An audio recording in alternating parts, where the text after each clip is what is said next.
요즘 변화가 많이 있습니다. 우리나라 지금 굉장히 그, 더워서 지방에서도 열기가 집 안으로 들어올 정도로 굉장히 뜨거운 이런 날을 보내고 있는데, 저 유럽과 캐나다에서는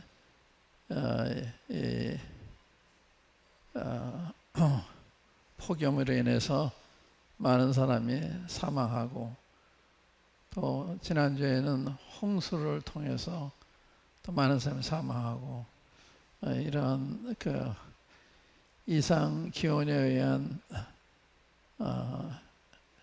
피해가 점점 늘어가고 있는, 또 앞으로는 어떠한 그런 또 일이 벌어지는지 하는 이런 두려움도 있습니다. 그런가 하면 지난 수요일날 영계에서 일어나는 일들이라는 말씀드렸는데, 지금 이 세상은 엄청난 속도로 엄청나게 변화가고 있는, 이게 이제 현재 과학자들이 미래를 내다보고 있는 세상입니다. 그러니까 앞으로의 세상은 지금 세상과 많이 다른 이런 세상이 되는데, 계시록 13장에 보면 적그리스도가 사람들의 이마와 오른손에 표를 주잖아요.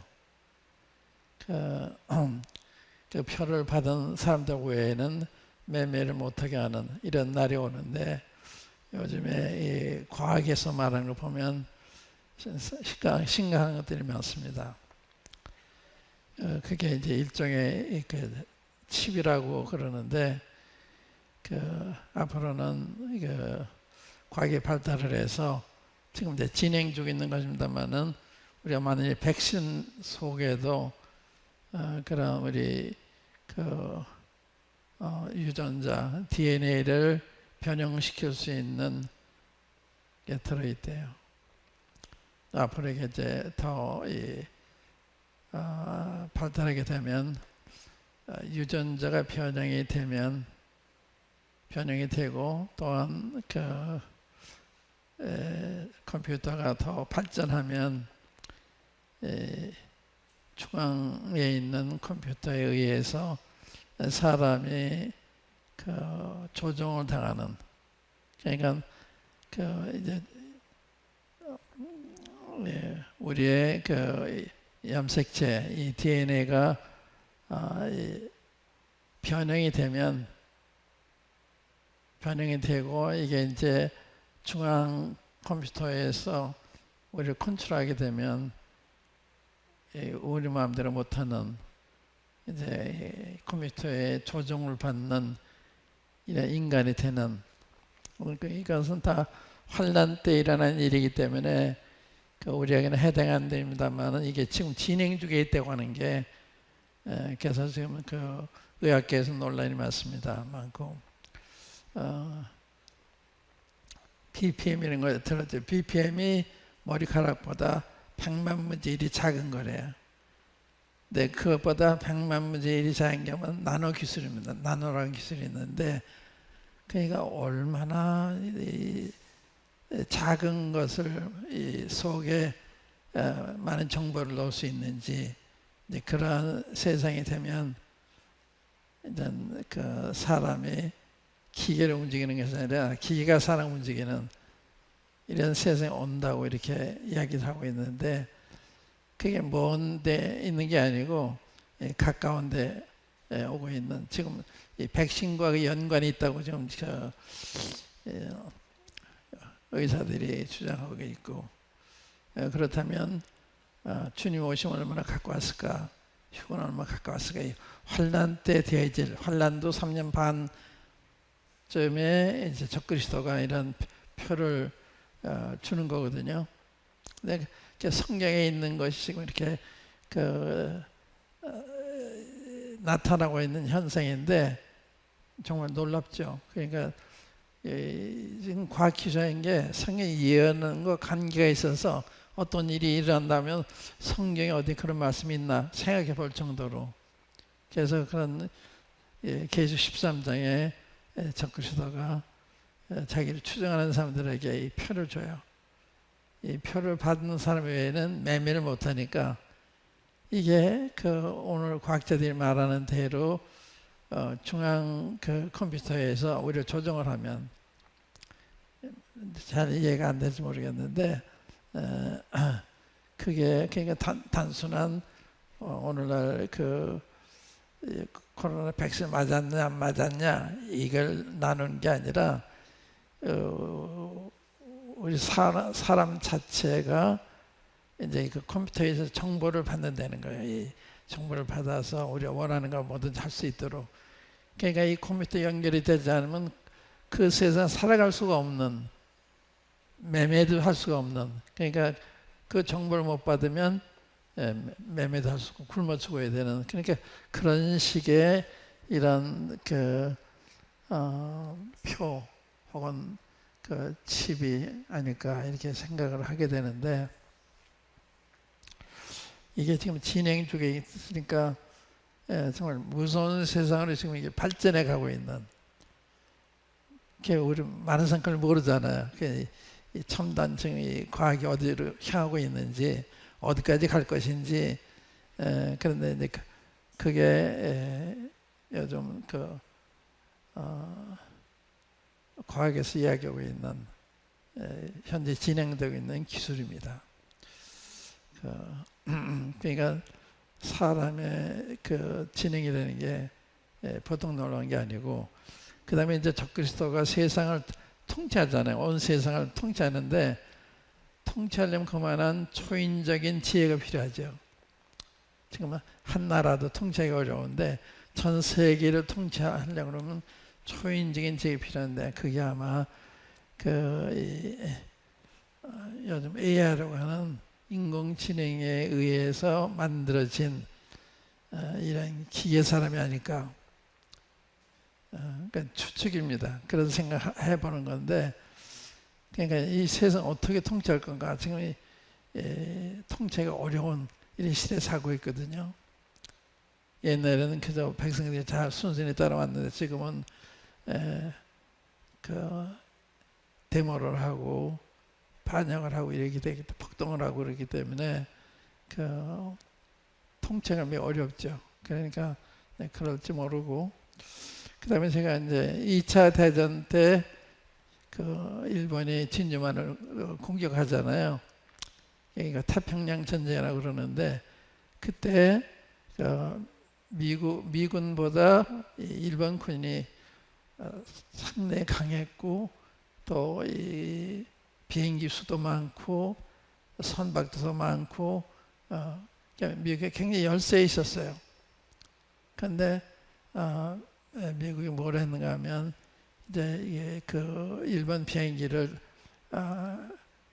공중전에서 이길 수 있는 그런 비행기를 만들어내요. 그러니까 아주 밤낮으로 일을 해가지고 빨리 만들어내요. 배도 만들어내고. 그래서 반전이 돼가지고 일본을 이겼는데, 그거 가만히 보면서 미국 같은 지도자들은 미래에 자기 나라를 보호하기 위해서 과학기술을 발전시켜서 어느 나라보다도 발전한 기술이 있어야지 세계를 전쟁에서 이길 수 있잖아요. 지금 중국하고 미국이는 경쟁하고 있는데, 그런 생각을 지금 많이 하고 있지 않을까. 그러니까 기계만 좋은 게 아니라 사람 자체를 변조하는, 기계 좋은 기계만 아니라 사람 자체를 컨트롤하는 이러한 기술을 개발해가고 있는 게 아닌가, 이런 생각이 들어요. 그런 걸 다 종합해 볼 때, 그러니까 이 앞으로의 세계가 단순하지 않은, 모자는, 이게 먼 게 아니에요. 모자는 지금 우리 이제 사도행 8장을 공부하고 있는데, 이 8장을 보다가 이 교회라는 게 이제 눈에 띄어서, 교회. 8장 1절에 보면 사울이 그의 죽임당함을 마땅히 여기더라. 그날에 예루살렘에 있는 교회에 큰 핍박이 나서. 왜 교회를 핍박했을까? 또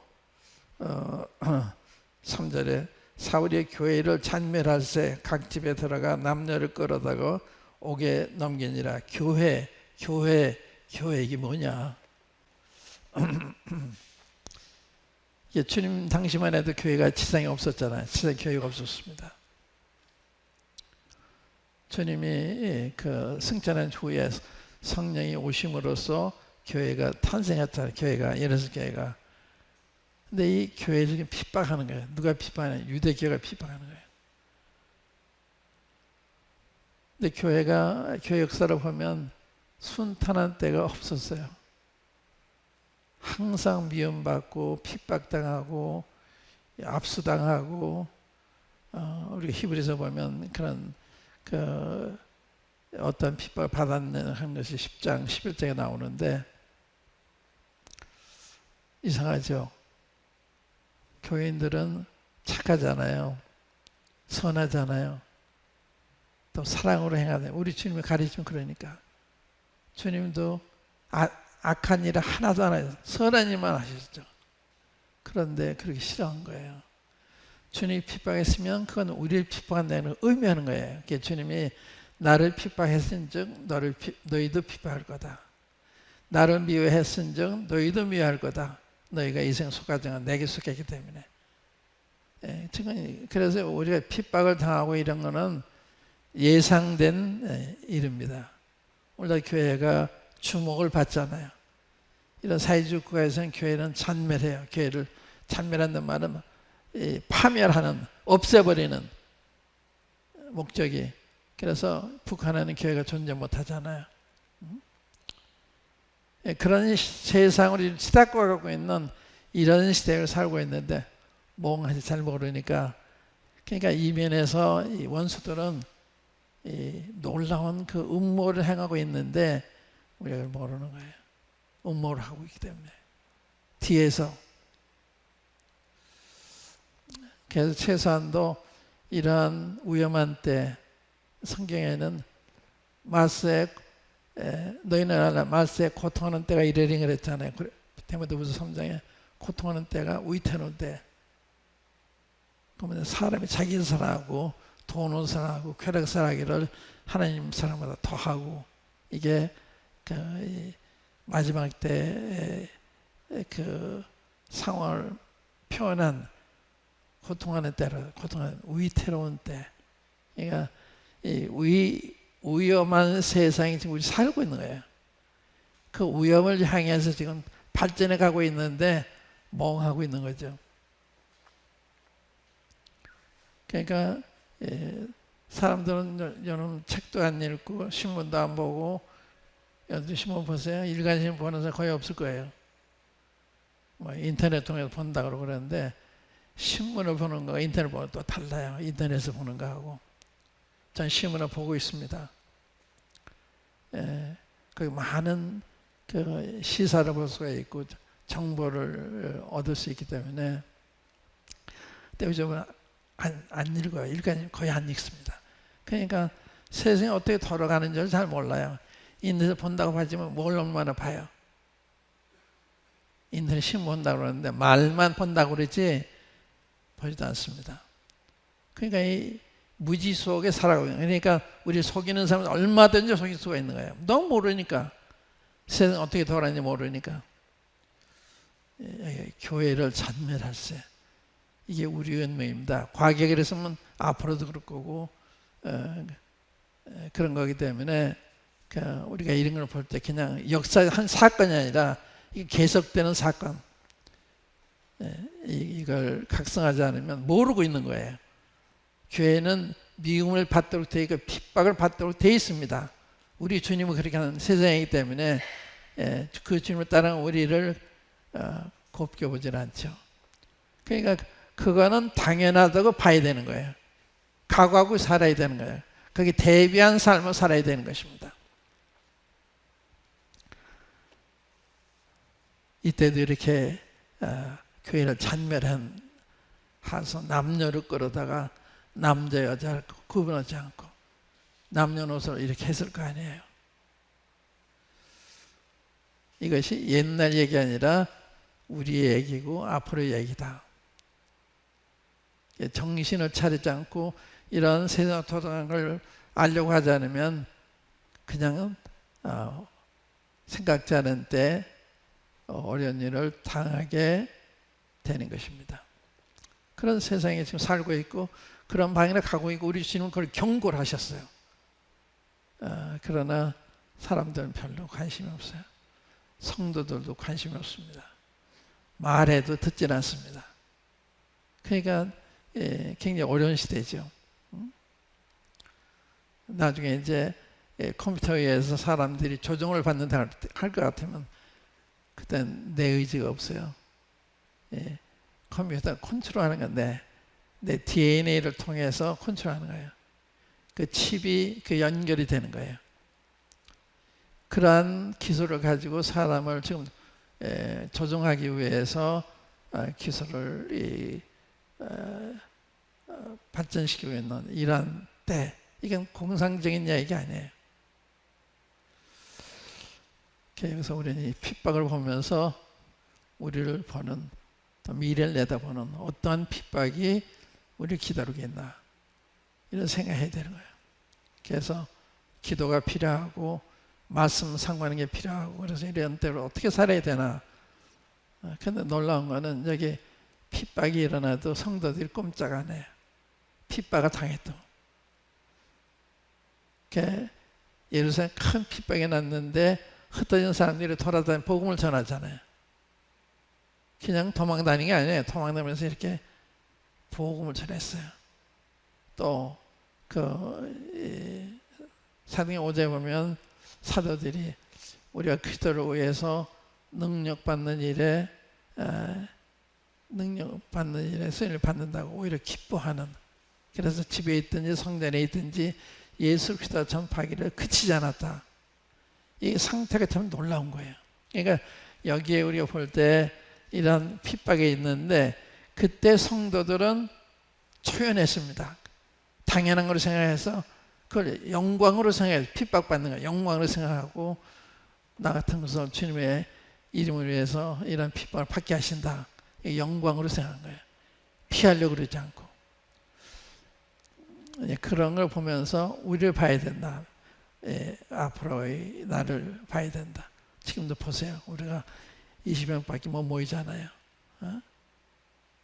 이런 걸 보면서 느낌이 없는 거예요. 느낌이. 이게 그냥 나타나는 현상이 아니에요.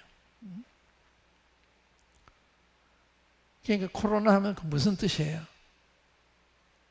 그냥 전염병이에요? 하나님과 연관이 있는 거예요. 또 이 앞으로와 연관이 있는 거예요. 그러한 시각으로 이거 모두 볼 줄 알아야 되는데 하나님 말씀 모르면 그렇게 봐지질 않죠. 생각도 안 나죠. 그 다음에 이제 오늘은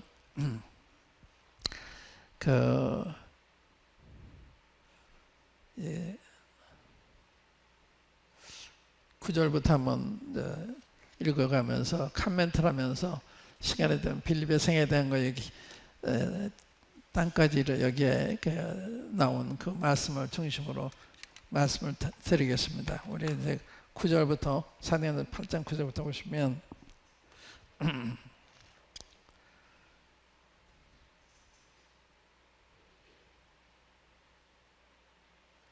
그 성에 그러니까 사마리아 성에 또 아까 내가 여기 들어가기 전에 이 사마리아가 나와서 유다와 사마리아로 흩어졌다고 그랬는데 이게 1장과 비교해서 보면 하나님의 선교 계획이 이루어져가는 그런 모습을 보이는 거예요. 사도행전 1장 8절에 보면 오직 성령이 너에게 임하시면 너희가 권능을 받고 예루살렘과 온 유다와 사마리아와 땅까지는 내 증인이다. 이게 하나님의 계획이에요. 세계 복음화의 계획인데 예루살렘, 첫째까지 예루살렘에 복음을 전해야 되는데 주님이 예루살렘 큰 핍박이 일어나 사람들이 다 흩어져요. 흩어진 사람들이 복음을 전하니까 하나님의 그 계획이 진전되는, 하나님의 계획이 좌절되고 방해받는 게 아니라 오히려 확산되는, 산불이 났는데 바람이 불어오면 산불이 번지는 것처럼. 그러니까 하나님이 절대 실패하는 분이 아니십니다. 이걸 통해 당신이 이루어 가시는, 그러니까 이 코로나도 마찬가지예요. 이게 하나님의 뜻을 방해하는 것이 아니라 하나님의 뜻을 이루는. 그렇기 때문에 이제 우리가 이런 걸 볼 때 정말 일제 말씀대로 사마리아 복음이 들어왔구나. 이 사마리아 복음이 들어가려면 이 보통 일이 아니에요. 왜 그런가 하면 사마리아 유대인들은 상종을 하지 않았어요.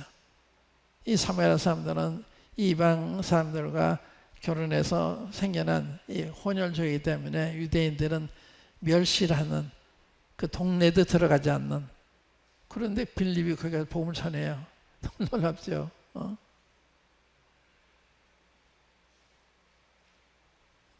그러니까 이제 이런 거 비싸게 봐야 되는 거죠.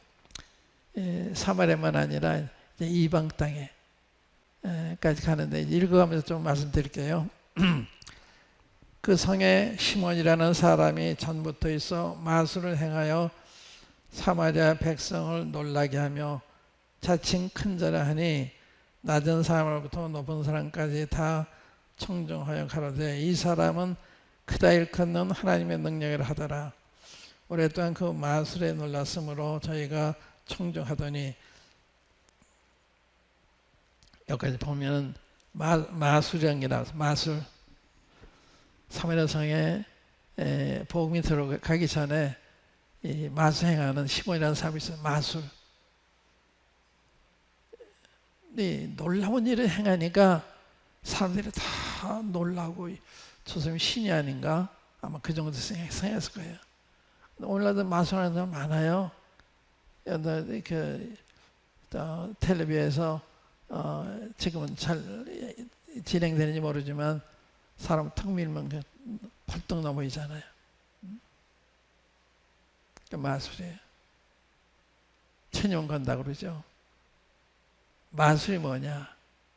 마력으로, 악마의 힘으로써 이해되지 않는 일이 이루어지는, 이게 마술이에요.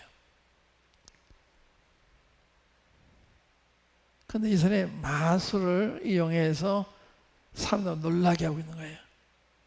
그 낮은 사람부터 높은 사람이 이렇게 다 거기 청정하잖아요. 그러니까 사람은 어리석어요. 배운 사람, 안 배운 사람, 주님을 모르면 다 어리석어요. 다 넘어가요. 이렇게 점쟁이 찾아가고 그러죠. 대통령도 국회의원 다 점쟁이 찾아가서 내가 어떻게 될 건지, 당선이 될 건지 안 될 건지. 이게 인간이 참 어리석어요. 인간이 믿을 게 못 됩니다. 이게 어리석으니까. 근데 그리스도인들은 그걸 알죠. 이 악령이 뭔지, 성령이 뭔지. 근데 이 마술을 통해서 보고 사람들이 많이 속는 거예요. 이게 기독교도 마술이 들어와서 그런 일 하잖아요. 뭐 기적 행한다는 게 실제 성령을 통한 기적이 아니라 마술을 통한 기적. 그러니까 이 사람한테 능력이 있구나. 이 사람은 정말 하나님 택한 특별한 종이라 생각하면 많이 따르는 거예요. 박태선 씨가 그랬죠.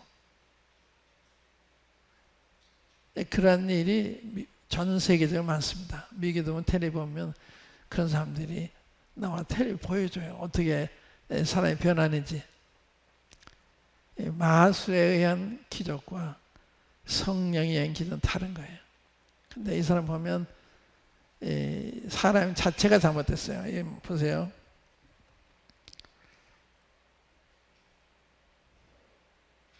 그 구절에 보면 자칭 큰 자라 하니, 이런 사람은 자기를 높이는, 나는 특별한 사람이다, 특별한 하나님의 종이다, 이렇게 자기를 높이는 거예요. 그러니까 그 사도들은 그렇죠. 사도들은 이런 기적을 행해서 사람들이 와서 절하고 그러면 말리잖아요. 옷을 찢잖아요. 왜 우리가 한 것처럼 그러냐? 주님이 한 것인데. 특히 자기한테 영광이 돌아가는 걸 두려워하는, 이게 성경에 나타난 성령님의 쓰임 받는 사람들. 그러니까 사람 자체가 하나님이 크신 분이시니까 그분 앞에 겸손한 사람인 거죠. 이 하나님을 아는 사람은 겸손한 사람이에요. 자기를 높이고 하는 그럴 수가 없죠. 하나님 다 보시고 아시는데. 근데 이 사람은 자칭 큰 자라 했다. 벌써 사람 자체가 문제가 있어요. 그러니까 사람 볼 때는요, 그래서 행한 거 보면 안 돼. 그 사람이 어떤 사람인지, 좀 하나님을 높이는 사람인지, 자기를 높이는 사람인지, 이런 걸 보고 하는 거예요. 우리 자신도 내수 역사는 영이 성령 역사인지, 악령의 역사인지, 악령은 자꾸 우리 마음을 충동을 해요. 교만하게 만들어요. 자랑하게 만들어요. 성령은 그렇게 하시죠. 이런 걸 보고 자기라고 남도 아는 거예요. 그러니까 이 성령으로 말미암은 것과 이 악령으로 말미암은 것은 밤과 낮이 다르다는 거예요. 성령 열매는 사랑과 희락과 화평과 이렇잖아요. 육신에는 현재 안에 다 부정적인 거, 악한 거, 거짓된 거, 이거 다 악령에 속하는 거예요. 우리도 거짓말하면 이 사탄의 이용을 당하는 거예요. 악하게 하면 사탄의 이용을 당하는 거예요. 그러니까 그런 거 보고 나 자신을 경계해야 되는 거예요. 내 마음에서 누가 작용하느냐, 악령이 나를 시험하느냐, 혹은 성령님이 역사하는 거냐. 성령은 선한 것입니다. 의로운 것입니다. 그리고 참된 것입니다. 정반대예요. 그래서 이 말세한 사람이 볼 때 놀라운 일을 해서 많은 사람이 다 청종을 하고 큰 사람이 작은 사람이 다 그 사람 주목하고 있는데 사도난 거죠. 근데 이 빌립이 행하는 표정을 보고서 이 시몬이 감동을 받아요. 따라와서 침례까지 받잖아요. 자, 보겠습니다. 12절에 빌립이 하나님 나라와 및 예수 그리스도의 이름에 관하여 전도함을 저희가 믿고 남녀가 다 세례를 받으니 시몬도 믿고 세례를 받은 후에 전심으로 빌립을 따라다니며 그 나타나는 표적과 큰 능력을 보고 놀라니라. 사람은 놀래거든. 이 사람이 놀래요. 그러니까 이 악령의 힘이 되는 것은 하나님의 능력에 비해 아무것도 아닌. 그런데 여기 시몬이 믿고 세례를 받았어요. 잘못 세례를 받은 거예요. 그러니까 요즘도 세례를 잘못 주고 잘못한 사람 많이 있잖아요. 신중을 기해야 되는 것입니다. 잘못된 사람이 들어오면 교회를 어지럽혀요. 구원 받지 않은 사람이 들어오면 어렵게 되는 거예요. 전에 저희 교회에 한 사학가모니 오셔서 저 뒤에 앉아서 한 2년 이상 그렇게 있었을 거예요. 우리 주목한 거예요. 이렇게. 이 교회 어떤 사람이 했나 봐요. 그러다가 어느 날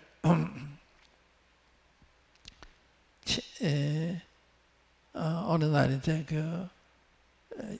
영접하기 원한다고 해서 이제 간증을 들었습니다. 간증을 그래서 그분이 모임에 온다고 그래서 그러면 우리가 간증을 들어봐야 되겠습니다. 그래서 수요일 날 간증을 시키면서 15분 동안만 해주십시오. 그래서 근데 1시간 넘어했어요. 그러고 난 미안하다는 말도 없었어요. 그러니까 의아했죠. 사람들 그러면 양해를 구한다든지 그 다음에 자기는 또 허인웅 형제의 팬이래요. 본부에서 집회할 때 거기 다녀와서 허인웅 형제가 또 논쟁한 얘기를 하더라고요. 이 사람 뭐라 보통 분이 아니구나. 그런데 어느 제가 이제 미국 갈 무렵이었는데 그분이 저한테 와서 자, 박영재님 여기서 돌아올 때지만 저는 여기 없을 것입니다. 그러더라고요. 안 받아주니까 이제 그런 거예요. 그래서 그러면 그 장로들한테 간증을 해보십시오. 간증. 근데 그분이 말을 참 잘해요. 아주 달변이에요. 달변. 그래서 이북에서 온 분인데 그러니까 더 경계가 되죠. 그래서 제가 떠난 다음에 장로님들한테 가서 한번 간증을 해 주십시오. 그래 이제 간증이 아니라 상담을 해 보십시오. 그런데 이제 이 구원받은 사람인 것이 이제 확인된 이후에요. 구원 받았는데 이 사람 영접해야 되냐 안 해야 되느냐. 구원받으면 영접해야 되잖아요. 영접은 강단도 임의로 올라갈 수가 있기 때문에 내가 어느 장로님한테 이번에 영접하되 당분간은 우리가 허락할 때까지는 강단을 허락지 맙시다. 그렇게 양해를 구하도록 했어요. 그런데요, 그분이 여러 성도를 이렇게 미혹을 하고 모임을 비방하고 그러다 나중에 떠났는데, 그러니까 사람은 영적으로 잘 분별해서 받아야 돼요. 유력하다고 받는 게 아니고 정말 성령 거듭난 사람인가, 거듭난 사람인가, 성령 인도를 주견시키는 사람인가, 네, 그게 다 중요한 거예요. 구원 받았어도 자기 처리가 안 된 사람은 큰 피해를 입힐 수가 있어요. 그러니까 굉장히 조심해야 되는 건데, 그래서 사람 볼 때는 성령으로 말미암은 사람이 아니냐 이걸 봐야 된다는 지금 말씀드리는 것입니다. 성령으로 말미암은 사람은 성령의 열매가 그의 인격에 나타나는 거예요. 삶에 나타나는 것입니다. 그걸 보고 아는 거예요. 그렇지 않은 사람은 또 육신의 일, 육신적인 것이 나타나는 거예요. 그걸 보고 아는 거예요. 그러니까 말 가지고는 잘 몰라요. 말 가지고는. 사기하는 사람들이 얼마나 말을 잘하는지요. 그게 다 속아넘어가는, 말을 잘하니까 다 속아넘어요. 저희 교회에 구원받고 구원 맡았다는 사람이 와서 사업을 하는데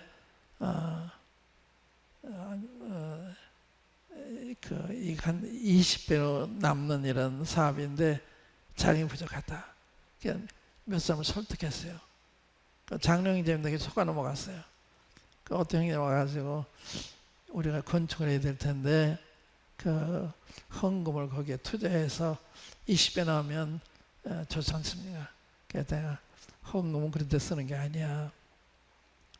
하나님의 돈을 함부로 할 수 있는 게 아니야. 우리한테 그런 권리가 없어. 못하겠거든요. 근데 장로도 속았고 그런 사람 속은 거예요. 내가 그 형제한테 그래 20배 나는 이런 사업이라면 우리한테가 차례가 안 와. 거기 투자할 사람이 많아. 우리한테 차례 올 것 같아? 그게 상식적으로 생각해도 아닌 거예요. 난 사업가도 아닌데. 그러니까 이제 얘기를 들어보면 이게 앞뒤가 맞는 이야기니 이걸 다 분별할 수가 있는데 세상 경험이 적으면 잘 분별이 안 되는 거죠. 좋게만 여기지니까. 그러니까 그 다음에 또 한 사람이 많은 사람을 사기를 했어요. 근데 김포에 구역회라는데 저 꼭 만나겠다고 걔가 왔어요. 그래서 집회 끝난 다음에 잠깐 상담을 하는데 얼마나 신령하게 말을 하는지 그렇게 신령하게 말을 해요. 근데 그 다음 삶 자체가 자기도 교회 잘 안 나가, 자기 자녀들도 안 나가. 말은 그 이상을 하니까 내가 얘기 다 끝난 다음에 우리 형제 그 형제가 2억이면 그 사람 빌려줘서 2억을 잃었는데 내가 보니까 이분은 사기꾼입니다. 근데 우리 형제는 착해서 우리 형제니까 사기당해서 그냥 좀 이러더라고요. 그 착한 건 착한 거고 분별을 해야 되는데 그러니까 말을 잘해요. 그러니까 사기가 가능한 거예요. 불가능한 것도 가능한 것처럼 얘기를 하니까 다 속아 넘어가요. 그 투자를 하게 되고. 여기 마술사의 특징이 뭐냐? 자칭 큰 사람 거예요. 자기에 대한 얘기를 많이 하는 사람은 좋은 사람이 아니에요. 성령 충만한 사람은 주님에 대한 이야기를 많이 하는 거예요. 주님에 대한 그게 특징이에요. 내 영광을 나타내리라. 이게 성령님의 그 사명이거든요. 근데 성령 충만은 자기 얘기하는 거예요. 주님을 자랑하고 주님에 대한 얘기하고 자기는 감추고 그런 거 보고 아는 거예요. 그러니까 그걸 보고 내 자식이 바로 가는 거 아니야. 이걸 판단할 수가 있잖아요. 근데 침례를 잘 줘야 되는데 이걸 보고서 침례를 잘 줘야 되는. 그래서 나중에 이티오피아 내시가 침례 달라고 그러니까 여기 우리 여기 기록되어 있자는데 방주에 보면 진실이 예수 하나님을 믿으면 가하니라 그렇게 대답하잖아요.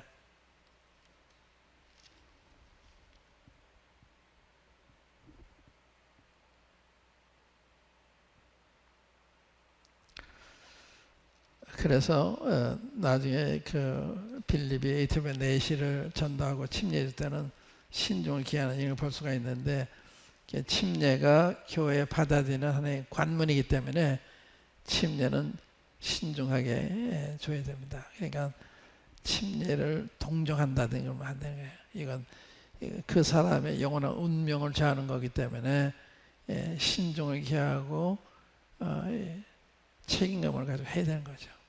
근데 침례 주고 나서 아닌 경우를 많이 발견하는데 그게 어떤 때는 동정하는 경우도 있어요. 어떤 때는 이분이 구원받은 것이 한 50%는 갖고 안 받은 게 한 50% 갖고 그런 쪽도 있었습니다.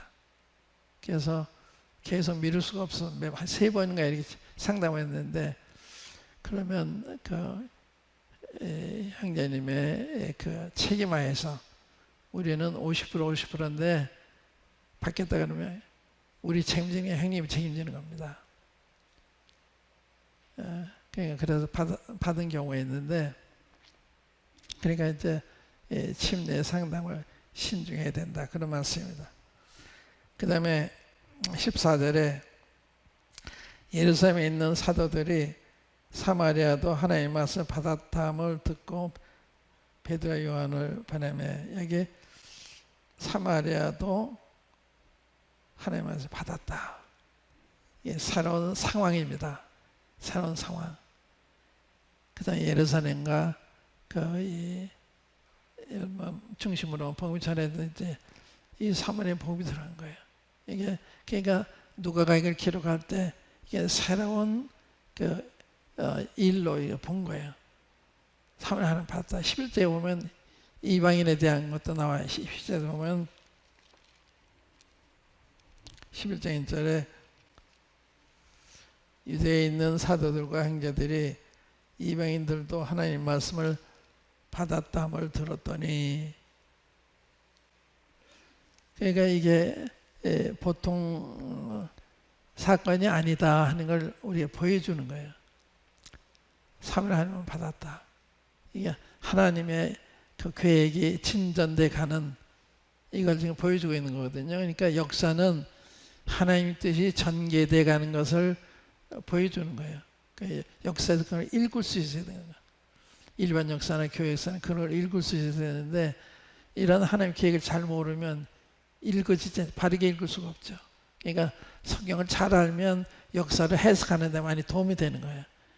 그러니까 하나님의 시각에서 역사에 일어난 일을 보게 되기 때문에 사마리아도 하나님의 말씀을 받았다함을 듣고 베드로와 요한을 보내매 그들이 내려가서 저희를 위하여 성령 받기를 기도하니 이는 아직 한 사람에게도 성령 내리신 일이 없고 오직 주 예수의 이름으로 세례만 받을 뿐이더라. 이에 두 사도가 저희에게 안수함의 성령을 받는지라. 여기서 의문이 일어나잖아요. 2장에 유대인들이 성령 받는 거하고 사마리아인이 성령 달라요. 또 10장에 이방인이 성령 받는 것도 달라요. 또 19장에 요한의 제자들이 성령 받는 게 달라요. 그러니까 하나님 편에서 잘 분별하자면 어려운 혼동을 일으킬 수 있는 이런 일입니다. 그 사도행전 2장에는 너희가 각각 회개하고 예수의 이름으로 세례를 받으라. 그러면 제사 받고 성령을 선물로 받으리니, 얘가 그 믿고 침례 받고 그 다음에 성령을 받아요. 여기는 침례 받았는데 성령이 안 와요. 사마리아는 보세요. 아까 읽었죠. 16절에 보면 이는 아직 한 사람에게도 성령 내리신 일이 없고 오직 주 예수 이름으로 세례만 받을 뿐이더라. 그래서 두 사도들이 안수했을 때 성령 받았어요. 무슨 뜻이냐? 이전과 뭐가 다르냐? 근데 10장을 보세요. 10장에 보시면 44절부터 44절에 보시면 10장 44절에 베드로가 이 말할 때 성령이 말씀 듣는 모든 사람에게 내려오시니 베드로와 함께 온 할례 받은 신자들이 이방인들에게도 성령 부어주심을 인하여 논란이 이는 방언로 말하며 하나님 높임을 들음이라라. 예, 베드로가 가라되 이 사람들이 우리와 같이 성령 받았으니 누가 능히 물로 세례짐을 금하려 하고 명하여 예수 그리스도의 이름으로 세례를 주라 하니라. 그러니까 여기 이방인의 경우는 말씀 들을 때 성령이 임했어요. 그리고 세례를 줬어요. 성령 받고 세례 준 거예요. 그런데 반해서 이제 19장에 보면 5절 말씀 보세요. 저희가 듣고 주 예수의 이름으로 세례를 받으니 요한의 제자들에게는 바울이 그들에게 안수함에 성령이 그들에게 임하심으로 방언도 예언도 하니 모두 12사람 좀 되니라. 여기는 믿고 세례를 받고 그 다음에 사도 바울이 안수할 때 성령이만, 그러니까 그 유대인이 받는 성령, 또 사마리아인이 받는 성령, 또 요한의 제자만 성령이 달라요. 절차가. 근데 10장은 이방인들이 받은 절차입니다. 그러니까 이게 오늘 그리스도인의 그 세례인데, 그러니까 유대인들은 왜 그럼 주님이 침례를 먼저 받으러 오셨느냐? 주님 십자가 못 박은 사람들이거든요. 그러니까 그 행동으로 그 이 믿음을, 회개와 믿음을 증거하기 원하신 거예요. 그래서 예수 그리스도의 이름으로 세례를 받으라. 그래야면 제사와 성령을 선물로 받으리. 그래 그 사람들이, 그 말을 받는 사람들이 세례를 받으며 그러잖아요. 침례를 받으며. 그러니까 예수님 죽인 지 지금 얼마 안 됐잖아요. 40일밖에 안 되는데 이제 그 자기들이 그 이단이라고 여기서 십자가에 못 박은 그분의 이름을 세례를 받으라고 그러니까 정말 우리가 잘못했구나. 이분이 하나님의 아들 메시아가 틀림없으니까 그걸 확신하기 전에는 침례받을 수가 없는 거죠. 자기 민족을 배반하는 거고 자기 가족을 배반하는 거고 그런 거기 때문에 확실할 때 그렇게 된 거예요. 그래서 그 요구했다고 제가 믿어요. 그래서 주님이 침례를 성령 받는 조건으로 유대인에게, 주님 십자가 못 박은 유대인들에게 요구하셨다. 그 후에 유대인들은 여기 해당되는 게 아니에요. 이 당시에 이제 해당된 거죠. 그 다음에 사마리아는 왜 그 필립이 가서 복음을 전해 구원받아 침례까지 받았는데 성령이 내려오지 않았냐. 이 사마리아 독자적으로 이렇게 해서 교회가 이루어지면 이 사마리아하고 유대인은 상종하지 않잖아요. 그러면 유대 교회, 사마리아 교회가 두 다른 교회가 될 수가 있죠. 그래서 사도들에 의해서 성령이 임하시는 것을 사도들로 보게 한 거. 그래야 교회가 하나가 되잖아요. 아마 그런데 목적이 있지 않았나. 그래서 필립이 통해서가 아니라 사도들로 통해서 성령이 받도록 해서 이제 사마리아하고 유대교가 다른 게 아니고 하나라는 걸 확인이 된 거죠. 그 다음에 이제 요한의 제자들도 따로 모였잖아요. 요한의 제자들, 세례 요한의 제자들. 이것도 바울을 통해서 이렇게 성령 받지 않았으면 또 독자적으로 또 요한의 어떤 교회, 또 바울의 통한 교회, 뭐 이렇게 됐을 거라고요. 그래서 이런 의미에서 이러한 절차를 요구한 게 아닌가. 무슨 말인지 아시겠습니까? 왜 유대인들한테 침례를 세례 조건, 성령 받는 조건을 말씀했는지, 또 왜 사마리아 사람들한테 베드로 가서 안수함으로 기도하고 안수함으로 성령 받게 했는지, 또 그 세례요한의 제자들이 왜 바울의 안수를 통해서 성령 받게 됐는지, 그 배경 이유를 이해하시겠어요? 이게 그 특수한 상황이었습니다. 이 주님 당시에, 주님이 떠난 후에 이 초대교회 막 시작될 때, 그렇지 않으면 이게 좀 유대인의 교회, 사마리아인의 교회, 또 요한 제자의 교회 이렇게 되면 안 되잖아요. 교회가 하나니까. 그러니까 사도들에 의해서 되어지도록 이렇게 해서 하나인 것을 눈으로 보고 확인함으로 이제 배척할 수 없는, 사마리아를 배척할 수 없고 세례요한의 제자를 배척할 수 없고 이제 하나로 받아줄 수밖에 없는 그런 의미에서 이렇게 한 것이 아닌가 이렇게 생각이 돼요. 그러니까 이게 혼동했으면 안 되죠. 어떤 사람들은 오늘도 구원 받는 게 따르고 성령 받는 게 따르고 그렇지 않아요. 성령이 임할 때 구원이 이루어지는 거거든요. 이게 동시적인 사건이에요. 구원 받는 거, 성령 임하는 거. 그러니까 성령을 소유하는 사람이 크리스찬이잖아요. 누구든지 그리스도의 영이 없으면 그리스도의 사람이 아니라 로마서 8장 9절에 그리스도의 영을 모신 사람이 크리스찬이잖아요. 그러니까 모든 구원받는 사람은 성령이 임재해 계신 거예요. 성령이 임재해 계시지 않으면 구원받는 게 아니에요. 성령이 임재해 계신 건 뭘 하느냐? 성령의 열매를 통해서 하는 거예요. 그러니까 구원은 아주 확실한 거죠. 성령님에 의해서만 나타나는 현상이기 때문에 성령을 받지 않았으면 성령 열매가 나타날 수 없는 거예요.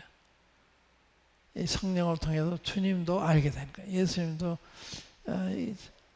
하나님 아들 그리스도인 것을, 그래 주님이 가이사랴 빌립보에서 저 제자들한테 너희는 날 누구라 하느냐 했을 때 주는 그리스도시요 살아계신 하나님의 아들이시다. 그러니까 바요나심을 내가 보겠다. 이런 내게 알게 하니는 혈육이 아니라 하늘의 내 아버지시다.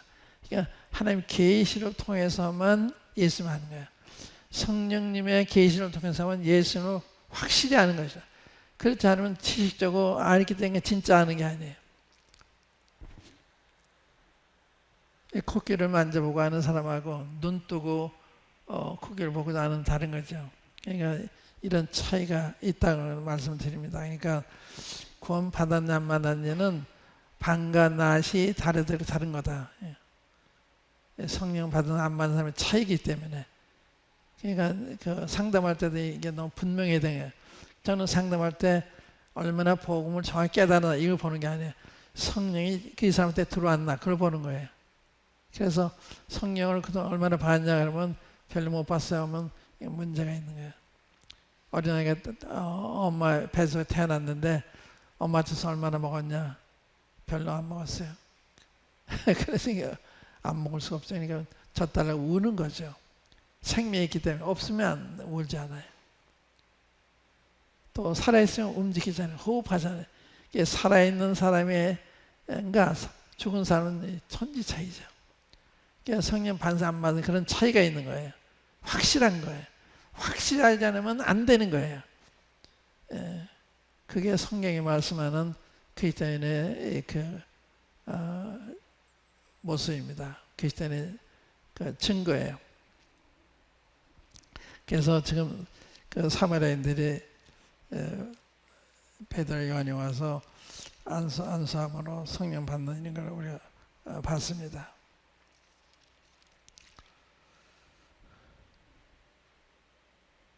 그 다음에 이제 18절부터 보면 아까 나온 시몬이 사도들의 안수함으로 성령 받는 것을 보고 돈을 들여 가로되 이 권능을 내게도 주어 누구든지 내가 안수하는 사람은 성령을 받게 하여 주소서 하니 베드로가 가로되 내가 하나님의 선물을 돈 주고 살 줄로 생각하였으니 내 은과 내가 함께 망할지어다. 하나님 앞에서 내 마음이 바르지 못하니 이 도에는 내가 관계도 없고 분깃할 것도 없느니라. 그러므로 너의 이 악함을 회개하고 주께 기도하라. 혹 마음에 품은 것을 사하여 주시리라. 내가 보니 너는 악독이 가득하며 불의에 매인 바 되었도다. 시몬이 대답하여 가로되 나를 위하여 주께 기도하여 말한 것이 하나도 내게 임하지 말게 하소서 하니라. 그래서 이 시몬이 이제 믿고 세례 받았다 그러는데 이게 실제 구원 받은 거냐 아니냐? 재분별은 구원 받은 사람이 아닙니다. 그러니까 벌써 내 중심이 잘못된 사람, 중심이 돈 가지고 가자, 돈 가지고. 이 사람은 이제 마술을 통해서 많은 돈을 벌던 사람이 돼서 지금 이 돈이 앞서는 거예요. 그래서 내가 돈을 들여 그 성령님이 내 안에 오셔서 내가 안수하는 마다 성령 받는다면 또 기적이 일어난다면 얼마나 많은 돈을 벌을까 이런 생각을 계산했던 것이 아닌가. 그러니까 사람은 그 중심을 굉장히 중요해요. 중심이 구원받은 중심이 변화해요. 중심이 순수해지는 거예요. 진실해지는 것입니다. 정직해지는 것입니다. 구원받았는데 거짓말한다. 거짓말할 수 있죠. 그런데 순수한 마음은 그렇게 할 수가 없는 거예요. 전에 저희 마음에 그 안식교회에서 20여 년 동안 큰 교회를 2,000명 되는 교회를 했다가 쫓겨나서 우리 천막 집회할 때 우리 늘 따라다니는데 얼마나 겸손한지 얼굴이 빛나고 겸손하고 근데 그렇게 가난해요. 그래서 우리가 도와주려고 그럴 때였는데 이분이 거짓말에 나타났어요. 그래서 침례를 거절했습니다. 지금까지 다 좋게 보였는데 거짓말이 딱 나타난 거예요. 거짓말이. 그러니까 이제 이번에 부평에 가서 부평 모임에서 이제 침례달라 그러니까 노랭이 형제들이 아니 우리 어떻게 주냐 거절했어요. 나중에 그분이 재정부는 그때 이제 형제들이 오면서 자매가 재정 받는데 그걸 꿰가지고 돈을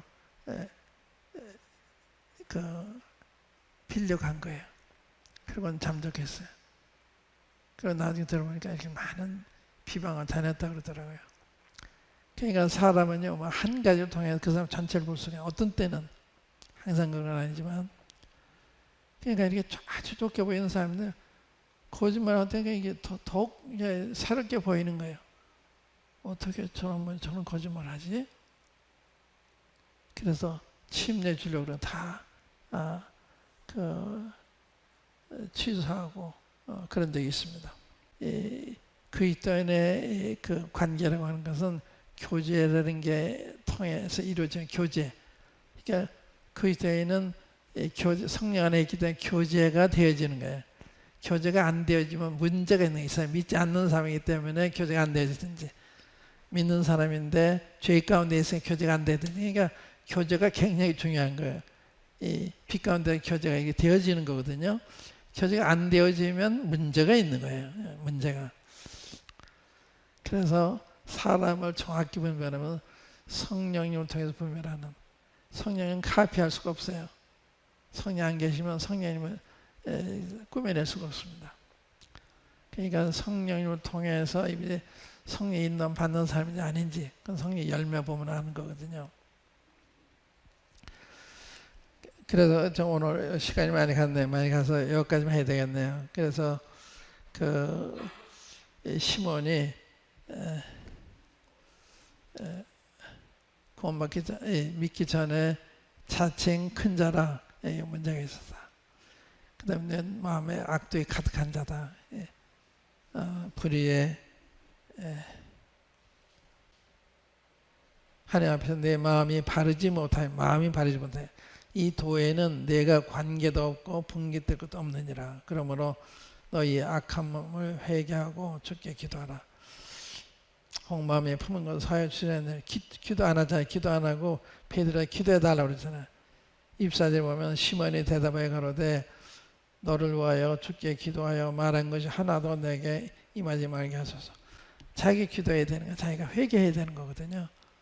근데 안 하고 베드로가 기도해야 되는 거예요. 그러니까 마음이 지금 바르지 못한 아직까지 정말 이 메시지 들었다면 맞아요. 저는 악독이 가고 불의에 매인 사람이 틀림없어요 하고 회개를 했어야 되는데 안 돼. 이런 분들은 회개하기 어려운 거예요. 마음이 악으로 굳어 있기 때문에 쉽게 되는 게 아닙니다. 그러니까 정말로 회개하면은 그 진실이 나타나는 거죠. 이 기도도 안 되는 거예요. 그러니까 바울한테 베드로한테 기도할 때 하려고 지금 그러는 거잖아요. 그러니까 이제 문제가 많은 이런 걸 여기서 볼 수가 있습니다. 오늘 여기까지만 하죠. 시간이 됐으니까 여기까지 하고 다음 시간은 빌립에 대한 이야기를 이 사도행전에 있는 이 책을 자세히 보세요. 배울 바가 많아요. 이 빌립에 대해서. 한번 기도하십시다. 아버지 하나님, 저희들에게 성령님을 주셔서 저희도 주의 말씀을 사모하게 하시고 깨닫게 하시고 이러므로 아버지 하나님께 속한 것과 아닌 것을 분별할 수 있는 이러한 능력을 주심도 감사합니다. 아버지 하나님, 오늘날 저희들이 이 비상한 때에 살고 있어 이때도 분별해야 되고 또한 우리 주위에 있는 많은 거짓 교사들도 분별해야 되고 이런 것이 많이 요청되는 이런 데 저희들이 살고 있습니다. 아버지 성령님께서 이 성도교회 성도들의 마음에 그러한 영적 분별력을 주셔서 시대도 분별하고 사람도 분별하는 이러한 성숙한 교회가 되도록 인도해 주시기 바랍니다. 주 예수 그리스도 이름으로 아버지 하나님께 기도합니다. 아멘.